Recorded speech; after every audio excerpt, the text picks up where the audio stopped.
অবশ্যই করে রাখো, ঠিক আছে, যাতে আমার মোটিভেশন আরো বাড়ে, তোমাদের জন্য আরো ভালো ভালো ভিডিও আনতে পারি। এক্সপেরিয়েন্স থেকে শুরু করে সমস্ত কিছু আমার মধ্যে যদি আসে, তা বা তোমরা যদি সেই সুযোগ দাও, তাহলে তোমাদের জন্য কিন্তু অনেক ভালো ভালো ভিডিও আমি বানাবো, এটা প্রমিস করছি। চলো, এখানে বলছে দ্রব্যের মূল্য পরপর দুবার হচ্ছে 10% বৃদ্ধি করা হলো। তাহলে চলো 10% বৃদ্ধি করা হলো।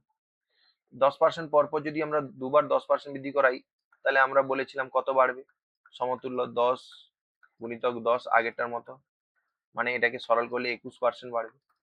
তার মানে আগে যদি 100 থাকে, এখন হবে কত, 21, 121। এবারে বলছে সেই মূল্য মানে মূল্য দাম ফিরিয়ে আনতে, সেই আগের মূল্য ফিরিয়ে আনতে নতুন মূল্যে শতকরা কত কমাতে হবে। তাহলে কমাতে হচ্ছে তো 21, 21 কমাতে হচ্ছে, কিন্তু কার উপরে, আগে বর্তমানের উপরেই কমাতে হবে। তোমার তো এখন মূল্য আর 100 নেই, বর্তমানের উপর কমাতে হবে, এটা গুণিতক 100। এটাকে তোমরা সরল করবে 121 কে, ঠিক আছে।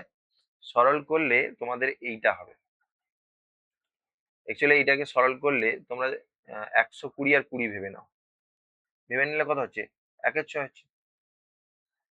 6 দিয়ে ভাগ করে দেখো, 15 × 90, 15 থেকে বেশি হবে। 20 × 120 হবেই না, 21 হবে না, ঠিক আছে, 15 থেকে একটু বেশি হবে, ঠিক আছে। তাহলে 15 থেকে বেশি মানে তো এখানে বেশি কোনো কিছু দেওয়া নেই, তাহলে 17 হবে। নাহলে তোমরা সরল করবে, এটাকে ভাগ করে এটাকে সরল করবে, উত্তর হয়ে যাবে, ঠিক আছে। আজ এই পর্যন্ত। তোমাদের যাদের ভালো লেগেছে তাদেরকে অসংখ্য ধন্যবাদ জানাই। আর সম্পূর্ণ তোমরা ভালো থাকো সবাই।